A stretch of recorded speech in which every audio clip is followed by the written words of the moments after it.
The Battle of Ramsour's Mill took place on June 20, 1780 near present-day Lincolnton, North Carolina, during the British campaign to gain control of the southern colonies in the American Revolutionary War. About 400 American militia defeated 1,300 Loyalist militiamen. The battle did not involve any regular army forces from either side, and was literally fought between neighbors. Despite being outnumbered, the Patriot militia defeated the Loyalists. The battle was significant in that it lowered the morale of Loyalists in the South, weakening the support of the British. Background: on June 18, 1780, Patriot General Griffith Rutherford, who was camped near Charlotte, North Carolina, learned that a large force of Loyalists was assembling at Ramsour's Mill, near present-day Lincolnton. Rutherford began moving his troops in that direction, and on June 19 he sent orders to Lieutenant Colonel Francis Locke and other local militia leaders call up the militia. Locke gathered a force of 400 cavalry and infantry at Mountain Creek, about 16 miles to the northeast of Lincolnton. Their intelligence showed that the Loyalist force was more than 3 times the size, but it was decided to attack early the next morning without waiting for Rutherford's forces to join up due to a fear of reinforcements to the British force. At daybreak on June 20 they were 1 mile from the Loyalist camp, located on a hill about 300 yards east of the mill belonging to Jacob Ramsour. Loyalist recruiting. Loyalist John Moore had served with the British at the Siege of Charleston and returned to his home a few miles from Ramsour's Mill with tales of battle. He called together a group of about 40 Loyalists on June 10 and shared with them instructions from Cornwallis that for safety they should avoid organizing before British troops entered the area. News came to the meeting that a group of about 20 Patriots was looking for Moore and other Loyalist leaders. Moore and his men decided to find and confront them, but were unsuccessful. Moore then told his men to return home, and instructed them to join him in a few days at Ramsour's Mill. On June 13,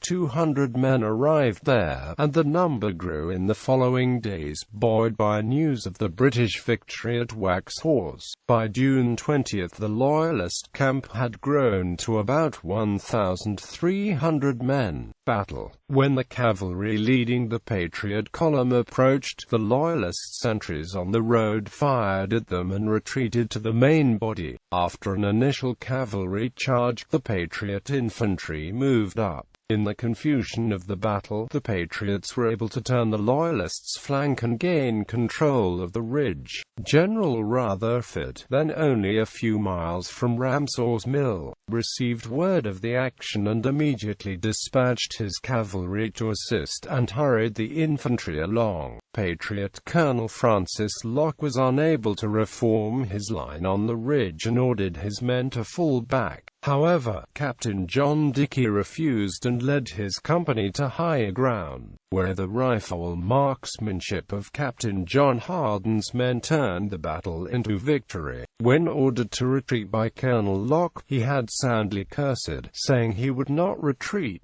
Captain Dickey was credited with saving the day at the battle. The Patriot soldiers composed a ballad, which for many years was sung about the countryside in Captain Dickey's honor. Only one verse is preserved in the National Archives in Washington. Old Colonel Locke kept pretty well back, while brave Captain Dickey commenced the attack.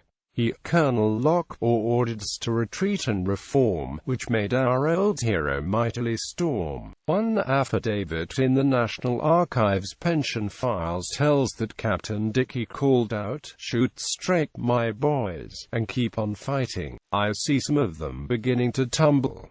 The Loyalists were soon in disarray, and many fled. When Colonel Rutherford reached the field, he was met by a white flag, and the Loyalists requested a truce to treat the wounded. Rutherford, whose entire force had yet to arrive, instead demanded an immediate surrender. As the discussions went on, most of the remaining Loyalists fled, and only about 50 were taken prisoner. Aftermath. Casualties were difficult to assign since almost no one was wearing any sort of uniform. Estimates of dead on each side were between 50 and 70, with about 100 wounded on each side. The battle, in which muskets were sometimes used as clubs because of little ammunition, was fought between neighbors, near relations, and friends. The defeat so badly demoralized the Loyalists that they never organized again in that area. Moore and about 30 men managed to reach Cornwallis at Camden, where Cornwallis threatened him with charges for disobeying his orders.